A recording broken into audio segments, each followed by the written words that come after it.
Alors je sais pas si pour vous c'est pareil, mais pour moi personnellement, la corde à sauter est toujours quelque chose qui m'a intrigué.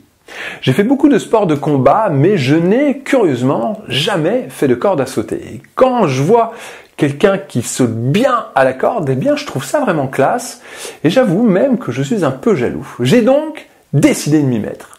Alors je précise que je n'en ai jamais fait. Je vais mettre en place une dizaine de séances d'entraînement pour tester, pour voir si c'est facile, pour voir un petit peu quels sont les avantages, les contraintes. On va voir si c'est un sport que tout le monde peut faire. Est-ce qu'on peut faire de la corde à sauter à tout âge? Quels sont les impacts de la corde à sauter sur le périnée? On va voir également pas mal de choses au niveau technique, le choix des cordes, le réglage, etc. Alors, il faut savoir que je ne m'intéresse pas uniquement à la corde à sauter par hasard ou parce que c'est fun. Il faut savoir que la corde à sauter a pas mal d'avantages. D'abord, on améliore les capacités physiques, on améliore les capacités cardiovasculaires et respiratoires. C'est-à-dire que notre corps va être beaucoup plus efficace à l'effort, on aura plus d'énergie et en plus on va pouvoir récupérer beaucoup plus facilement. Ensuite, c'est un sport où on travaille l'équilibre et la coordination. On brûle également des calories, c'est parfait pour affiner la silhouette. Ensuite, il y a pas mal de bienfaits sur la densité osseuse et donc sur l'ostéoporose. On diminue également les risques de blessures au niveau du pied et au niveau des chevilles. On améliore le système lymphatique qui, vous le savez, lui supprime toutes sortes de déchets et de toxines du sang. On travaille la concentration et une fois qu'on a fait une bonne séance, c'est vrai qu'on se sent mieux, on se sent un petit peu plus détendu, ça calme.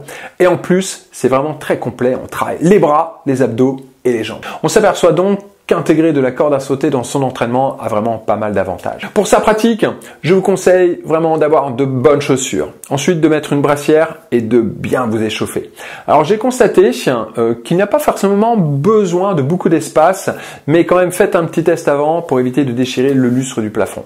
Alors, je précise que dans les vidéos d'entraînement que je vais vous proposer, il n'y aura pas l'échauffement, d'accord? Donc, je vous conseille de rajouter des entraînements, tout simplement à la fin de votre entraînement actuel ou après l'échauffement de votre séance. Je vais mettre toutes mes séances sur ma chaîne YouTube, donc pensez à vous abonner et à cliquer sur la petite cloche pour suivre bien sûr le programme 66. Alors, je vais vous donner quelques petites règles de placement pendant qu'on fait de la corde à sauter.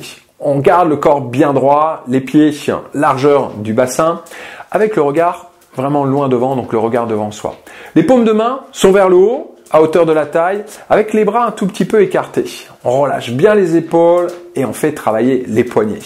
Le bond, lui, se fait sur la pointe des pieds. Comme on dit, il doit y avoir le feu au sol et faites attention à ne pas sauter trop. J'ai choisi pour ces 10 séances d'entraînement de commencer pieds joints plutôt qu'un saut alterné. On verra si c'est le bon choix. Allez, c'est parti, je vous attends pour la première séance. Est-ce que vous êtes prête à jumper? On y va.